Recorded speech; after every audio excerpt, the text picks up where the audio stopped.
Hello friends, welcome to my YouTube channel.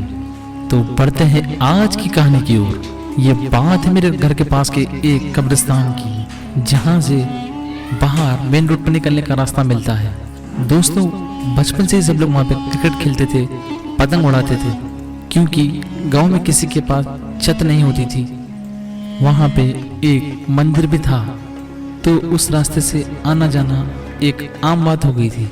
फिर गांव में एक ऐसा वक्त आया जहां से लोग कब्रिस्तान का रास्ता ही भूल गए थे। ये बात है दोपहर 3 बजे की। आमतौर पे गांव में 3 बजे मतलब उजाला ही होता था, ऐसी कोई डर जैसी बात नहीं होती थी। लेकिन मेरे दोस्त को क्या मालूम था कि जो रास्ते से वो हमेशा गुजरता है, वो रास्ता उसके लिए हमेशा हमेशा के लिए बंद होने वाला है। वो जैसे ही कब्रिस्तान के आधे रास्ते पर पहुंचा, उसे अचानक से कुछ ऐसा लगा जैसे उससे कोई पीछे से बुला रहा हो। जैसे वो आगे बढ़ता गया, उसे रोने की आवाज़ें आने लगी, जैसे कोई बच्ची रो रही हो। उसने आगे देखा कि एक पेड़ के ऊपर गुड़िया लटक रही है।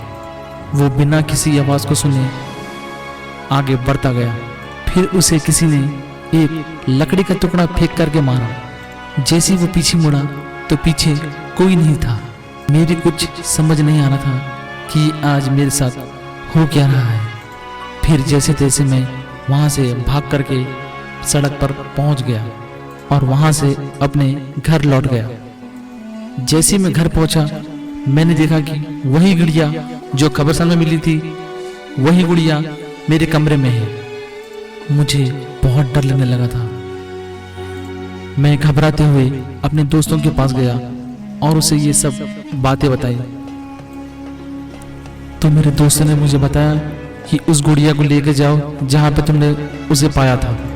मैं वही गुड़िया को लेकर उसी पेड़ के नीचे जाकर रख दिया। उसे तब भी बहुत सारी आवाज़ें आ रही थी, जैसे कोई रो रहा हो, कोई चिल्ला रहा हो।